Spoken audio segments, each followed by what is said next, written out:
William Tyndale, the man who gave the English-speaking world the Bible. William Tyndale was a man ahead of his time, a visionary who saw the potential of a unified English language and sought to bring it to the people. Born in the late 15th century, Tyndale grew up in a world where Latin was the language of the church and the educated elite. But he believed that the Bible should be accessible to everyone, and that the only way to achieve this was to translate it into the language of the common people. Tyndale's early life was spent in Gloucestershire, where he received an education in the classics. He was a brilliant student, and by the age of 12 he was already fluent in Latin.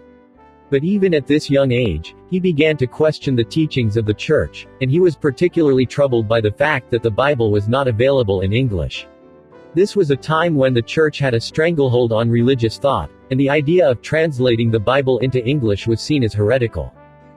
Tyndale's beliefs eventually led him to study theology, and he became convinced that the church needed to be reformed. But he knew that he would never be able to effect this change if he remained in England, so he fled to the continent. There, he hoped to find the freedom to pursue his ideas and to translate the Bible into English. Tyndale first traveled to Hamburg, where he began work on his translation of the New Testament. But he soon realized that he would need more resources and support if he was to complete his work. So he moved to Cologne, where he established a secret printing press and began to produce copies of his translation. Tyndale's work was controversial, and he knew that he would face persecution if he was caught. But he was determined to see his translation through, and he worked tirelessly, often late into the night, to produce the first complete English New Testament. In 1525, he completed his work, and the first copies were smuggled into England. The impact of Tyndale's translation was immediate and profound. For the first time, ordinary people could read the Bible in their own language, and they were able to understand it in a way that had not been possible before. Tyndale's translation was a revolutionary act, and it marked the beginning of a new era in English religious thought. But Tyndale's success was short-lived. The authorities soon realized what he was doing, and they set out to capture him. In 1535, he was finally arrested and imprisoned in Vilvoorde Castle in Belgium. There, he was subjected to harsh conditions, and he spent his days in a small, cold cell. Despite the difficult circumstances, Tyndale continued to work on his translation of the Bible. He was determined to see it completed, and he worked tirelessly to make it as accurate and faithful to the original text as possible. But he knew that his time was running out, and that he would soon be put to death for his beliefs. In October of 1536, Tyndale was brought before a court and charged with heresy. He was found guilty, and he was sentenced to be burned at the stake. But even in his final moments, Tyndale remained steadfast in his faith.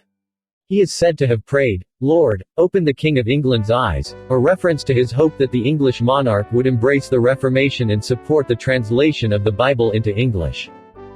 Tyndale's legacy lives on to this day. His translation of the Bible was a seminal moment in the history of the English language, and it helped to pave the way for the Renaissance and the Enlightenment. It was also a crucial step in the development of the Protestant Reformation, which would fundamentally reshape the religious landscape of Europe. And though Tyndale himself did not live to see the impact of his work, his vision of a Bible that was accessible to all people has been realized in the centuries since his death. Tyndale's translation of the Bible had a profound effect on English literature and language. It introduced many new words and phrases into the English language, and it helped to standardize the language as a whole. By translating the Bible into English, Tyndale helped to create a shared language that could be understood by people from all parts of England, regardless of their dialect or regional differences. In addition to his linguistic contributions, Tyndale was also a key figure in the Protestant Reformation. His translation of the Bible helped to spread the ideas of the Reformation throughout England and Europe, and it played a critical role in the development of Protestantism as a distinct religious movement. His ideas about the importance of individual interpretation of the Bible, and the rejection of church authority, were central to the beliefs of many early Protestants. But perhaps the most enduring legacy of Tyndale's work is his commitment to making the Bible accessible to everyone.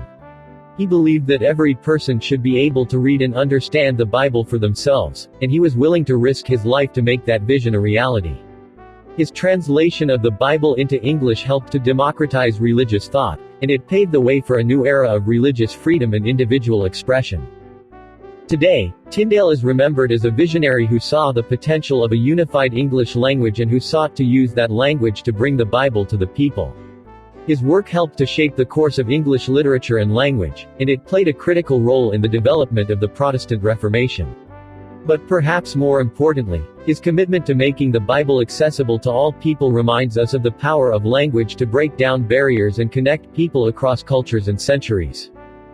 As we continue to grapple with questions of language, culture, and identity in the modern world, Tyndale's legacy offers us a powerful example of the ways in which language can be used to bring people together and create a more just and equitable society. His commitment to the democratization of religious thought reminds us that the most profound ideas are often the ones that challenge the status quo and demand that we rethink the world around us. In the end, Tyndale's life and work offer us a powerful reminder of the transformative power of language. By using language to connect people, break down barriers, and create new possibilities, Tyndale helped to lay the foundations for a more just and equitable world. And his legacy continues to inspire us to use language as a tool for positive change, both in our own lives and in the world at large. For more narratives on the faith of our fathers, please subscribe by clicking on the subscription button and the notification bell. Also do well to like this episode.